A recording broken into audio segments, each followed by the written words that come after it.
우리가 몰랐던 역사의 진실과 이면을 들여다봅니다. 다시 읽는 역사, 정만진 작가와 함께합니다. 어서 오십시오. 네, 안녕하세요. 자, 오늘은 다시 읽어볼 역사 어떤 내용입니까? 오늘이 그 어부사시사로 유명한 윤선도 선생께서 돌아가신 날이에요. 그래서 윤선도 선생을 생각하면서 대구의 문화의 역사에 관해서 한번 살펴보겠습니다. 학창시절 열심히 외웠었던 기억이 나는데요.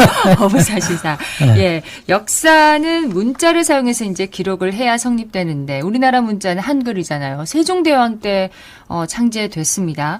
그럼 그 이전까지는 중국 문자인 한자로 창작됐는데 우리나라 사람이 한자로 창작을 했으면 한국 문학에 포함되는 겁니까? 그렇죠. 예, 그러니까 어느 나라 문학을 정의할 때 그 나라 문자를 사용해야 되고 그 나라 사람들의 사상과 감정을 담아야 한다. 이게 전제인데, 그러니까 유명한 이미력의 압록강을 흐른다라거나 김은국의 이제 순교자나 잃어버린 이름 같은 거는 영어로 쓰였기 때문에 이제 우리나라 문학으로 포함하지 못하고, 을지문덕에 쓴 여수장 우중문시 기억나실 겁니다. 그건 혹시 기억 안 나도 유리왕의 황조가는 기억나겠죠. 요거는 이제 한글 창제되기 전에이기 때문에 한문으로 쓰였다 하더라도 한국 문학으로 포함하게 되죠. 그래서 우리가 학교 다닐 때 다 배우게 됩니다. 그러면 영어로 만들어진 그런 작품들은 한글이 분명히 있었기 때문에 그렇죠. 한국 문학에 포함시키지 않는 거군요. 네, 그렇죠. 그러니까 나쁘다는 뜻이 아니라 한국 문학에는 들어가지 않는다 이 말이죠. 대구 경북 지역에서 향가가 가장 오래된 한국 문학 작품이 되는 건가요? 그렇죠. 예. 향가는 한문도 아니고 한문을 우리말을 적는데 음을 사용해 혹은 뜻을 사용해서 이래 혼용한 거잖아요. 그럼 아무튼 이제 일련 스님이 삼국유사를 쓰면서 향가를 그 안에 포함을 시키면서 우리의 향가라고 하는 귀중한 문학 자산이 현대에 전해지게 됐죠. 그래서 일련 스님은 한국 문학에서 굉장히 중요한 인물이고 또 삼국유사라는 책 자체도 설화 등이 많이 있어서 이 문학성이 매우 강하기 때문에 우리가 1년이 쓴 이 삼국유사는 꼭 읽어봐야 되겠고, 1년이 삼국유사를 이제 마지막으로 마치는 거는 군위의 인각사라는 곳이고, 시작한 곳은 비설산이거든요. 비설산에서 1년선이 37년을 살았습니다.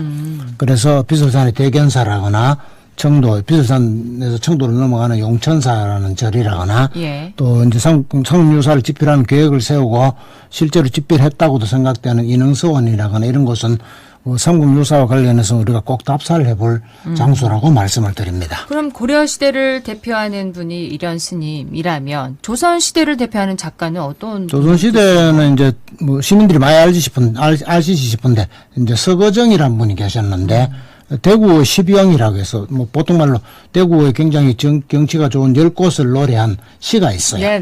그 시는 많이들 들어보셨을 거예요. 그리고 이 서거정 선생이 금호강 그 10편의 노래 중에 1번이 금호강이에요. 왜 금호강 범주, 금호강에서 뱃놀이 한다 하는 내용이 1번이냐 하면 이 금호강 강물이 대구라는 평야를 만들었거든요. 그리고 옛날에 호수였는데 흙을 계속 싣고 와서 그래서 금호강에 대한 고마움을 우리는 지금도 기억을 해야 되고 서거정 선생은 뭐 그 당시에 그런 과학적 지식은 없었겠지만 아무튼 금호강이 굉장하다는 걸 노래했고 그럼 지금도 대구에서 이제 이른바 제가 소설가니까 이런 말씀드리기 좀 많은데 대구의 시인들은 금호강을 시로 좀 써서 이 금호강 시인이 탄생을 해야 됩니다. 그래서 이 금호강을 좀 유명하게 만드는데 아직 금호강 시인이 없습니까? 금호강 시인이라는 분은 아직 없는 걸로 알고 있습니다. 그렇습니까? 예. 작가님이 좀 쓰시면 저는 소설가라 가지고 그렇군요. 금호강을 얘기를 해주셨고 현진건, 이상화 등 민족 문학가들이 향토를 소재로 훌륭한 또 작품들을 많이 남겼잖아요. 그렇죠. 그러니까 현진건 선생의 경우는 이 본인이 이 첫 소설이 희생화인데 희생화의 주인공이 남자 주인공이 대구 사투리를 써요. 그래서 자기가 고향이란 걸 대구가 고향이란 걸 잘 드러내고 있고 유명한 고향이라는 소설도 시작 첫 줄이 대구에서 기차를 타고 서울로 간다. 이게 첫 줄이에요. 그래서 대구 출신다운 이런 이제 문학적인 걸 많이 드러냈는데 안타깝게도 대구가 난 대표적인 작가인 현진건 선생은 대구에는 뭐 문학관은 기념관이라거나 생가라거나 고택이라거나 무덤이나 뭐 이런 아무것도 현장 시설이 없기 때문에 현진건 작가와 관련된 아무것도 없어서 그래서 우리가 시민들이 이 점에 대해서 좀 신경을 써야 하지 않나 이런 생각이 듭니다. 네. 현진건 작가와 절친한 벗, 이상화도 빼앗긴 드레도 봄은 오는가를 통해서 민족 정신을 노래를 했고 또 향토의 정치가 온 국민들 가슴속에 짙게 스며들도록 했는데 이상화 역시 우리 모든 국민들이 기억하는 이름이잖아요. 그렇죠. 그러니까 온 국민들이 빼앗긴 들 할 때 대구를 떠올릴 거 아닙니까? 네. 이상화 대구 사람이라고 다 알잖아요.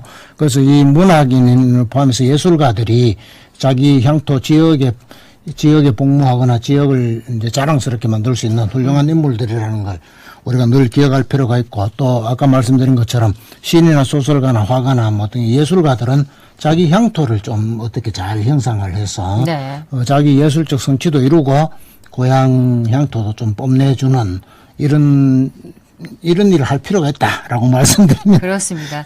서사적인 기운을 담고 있지는 않지만 봄은 고향이로다를 남긴 이장희 시인도 뛰어난 문인으로 우리 국민들에게 인식되어 있습니다. 그렇죠. 매우 감각적인 시고 또 이장희는 이제 이 글 쓰는 사람이 자기의 독창적 문체가 매우 중요하다는 걸 우리 문학사에 잘 남긴 사람이죠. 네. 그리고 이분은 독립운동을 하진 않았는데 자기 부친이 대단한 친일파였어요. 그래서 아버지하고의 갈등 때문에 자살을 하게 됐는데 이장희 본인의 친구는 현진건, 이상화 이런 사람들이 친구인데 이 사람들은 또 다 독립운동가이고 독립유공자잖아요. 네. 그래서 이장희가 살았을 때 얼마나 괴로웠겠나는 거를 좀 생각해 볼 수가 있죠. 네. 이상화 형 독립운동가 이상정 장군도 문학가이자 또 화가였다면서요? 네, 그리고 대구에서 최초로 서양화 개인전을 열었고 현대 시조를 처음으로 발표한 시조 시인이에요.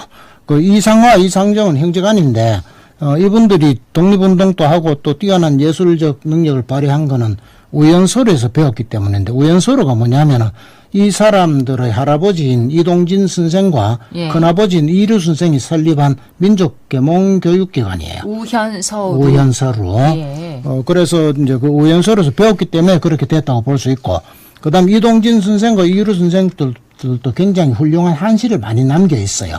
그걸 보면 이상정과 이상화가 뛰어난 독립운동가이자 이제 예술가로 성장한 것은 그 가문의 전통과 정신을 이어받았다. 네. 이렇게 말할 수 있겠습니다. 이육사 시인도 고향은 경북 안동이지만 청소년 시절부터 주로 대구에서 활동을 한 걸로 알고 있습니다. 그렇죠. 그러니까 이육사도 대구 사람이라고 말할 수 있고 또 박목월도 다 아시잖아요. 네. 교성학교는 박목월. 그다음 아동문학과에서 안데르센의 동화를 우리나라 최초로 번역한 김성도 선생이 계세요. 그래서 이분도 우리가 기억할 만한 훌륭한 분이죠. 예. 이런 분들을 김성도, 이상화, 현진건, 이육사 이런 분들의 문학비를 대구 도서관 앞에 이런 데다가 노래비나 문학비를 세우면 굉장하겠죠. 이런 일을 대구만이 할 수 있죠. 그렇죠. 독립 이후에 현대로 들어서면 또 어떤 문학가들이 있습니까? 1960년에 4월 혁명이 일어나는 걸 전국적으로 퍼뜨리는 데 기여한 김윤식이라는 시인이 계시는데, 이분은 시민들은 잘 모르지만 이이팔 공원에 가면 시비가 있습니다. 그리고 통일과 인권 문제를 다룬 유명한 소설가 김원일 선생이 있어서 네. 지금 현재 계산동에 가면 문학관이 있고요. 또 대구를 노래한 것으로 유명한 상이구 시인이라는 분이 계시고 네. 또 수성못을 노래한 또 이혜리 시인이라는 여류 시인이 유명하고요.